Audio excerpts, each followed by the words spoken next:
Tanggal 28 Juni tahun 1914, di bawah langit cerah Sarajevo, sebuah parade meriah menyambut pewaris takhta Kekaisaran Austria-Hungaria, Archduke Franz Ferdinand, dan istrinya, Sophie. Tak ada yang menyangka, hari yang seharusnya penuh perayaan ini akan menjadi salah satu hari paling kelam dalam sejarah manusia. Sebuah hari yang akan menyeret dunia ke dalam jurang perang global yang mengerikan. Pagi itu, suasana sudah tegang. Sebuah bom dilemparkan ke arah mobil sang Archduke oleh salah satu konspirator, tapi meleset dan meledak di mobil belakangnya. Ajaibnya, Ferdinand dan Sophie selamat tanpa cedera. Setelah insiden itu, agenda hari itu diubah. Ferdinand, dengan tegas, memutuskan untuk menjenguk para korban yang terluka di rumah sakit. Keputusan yang mulia, namun akan menjadi keputusan yang fatal. Disinilah takdir mulai memainkan perannya yang paling kejam.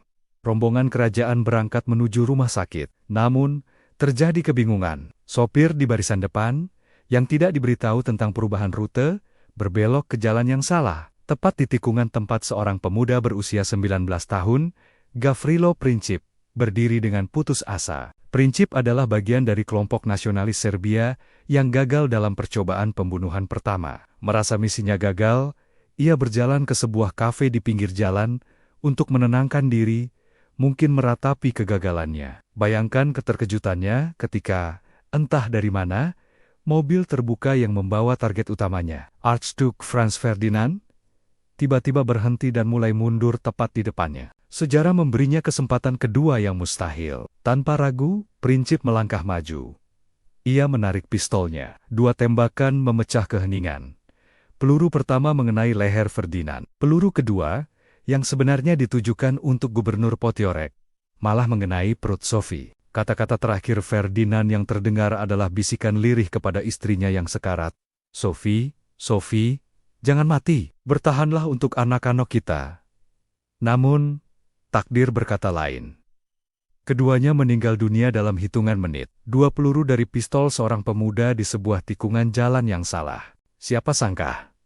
2 peluru itulah yang menjadi percikan api neraka. Kematian Ferdinand memicu kemarahan luar biasa di Austria-Hungaria. Mereka melihat ini sebagai serangan langsung dari Serbia. Ultimatum dilayangkan. Aliansi-aliansi militer yang rumit di seluruh Eropa mulai diaktifkan satu persatu, seperti rangkaian domino yang tak terhentikan. Austria-Hungaria, didukung oleh Jerman, menyatakan perang terhadap Serbia. Rusia, sebagai pelindung Serbia, mulai memobilisasi pasukannya. Jerman kemudian menyatakan perang terhadap Rusia.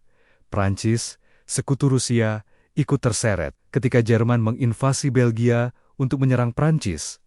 Inggris pun menyatakan perang. Dalam hitungan minggu, seluruh benua Eropa terbakar dalam konflik yang kemudian dikenal sebagai Perang Dunia Pertama. Perang ini mengubah peta dunia selamanya. 4 kekaisaran besar Austria-Hungaria, Rusia, Jerman, dan Ottoman runtuh. Jutaan nyawa melayang di parit-parit berlumpur. Teknologi perang baru yang mengerikan seperti gas beracun dan tank diperkenalkan. Perekonomian global hancur lebur. Namun, dampaknya tidak berhenti di situ. Perjanjian Versailles yang mengakhiri perang justru menanam benih-benih konflik baru. Hukuman berat yang ditimpakan pada Jerman menciptakan rasa dendam dan ketidakstabilan, yang pada akhirnya memuluskan jalan bagi naiknya Adolf Hitler dan meletusnya Perang Dunia Kedua hanya 2 dekade kemudian. Dari satu tikungan yang salah di Sarajevo, dunia terjerumus ke dalam siklus kekerasan selama puluhan tahun. Nasionalisme yang menginspirasi Princip justru semakin membara di seluruh dunia, membentuk ulang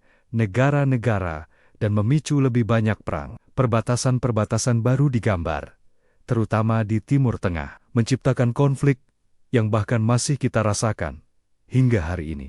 Kisah pembunuhan Archduke Franz Ferdinand adalah pengingat yang mengerikan tentang bagaimana sebuah peristiwa tunggal, sebuah kebetulan tragis, sebuah tikungan yang salah, dapat mengubah arah sejarah secara dramatis. Ini bukan hanya cerita tentang seorang pangeran dan seorang pembunuh. Ini adalah cerita tentang bagaimana dunia yang kita kenal hari ini dibentuk oleh gema 2 tembakan di suatu siang yang panas di Sarajevo lebih dari seabad yang lalu. Terima kasih sudah menonton. Jika kalian merasa video ini menambah wawasan, jangan lupa untuk like, komen, dan subscribe, agar tidak ketinggalan konten-konten sejarah menarik lainnya dari kami. Sampai jumpa di video berikutnya.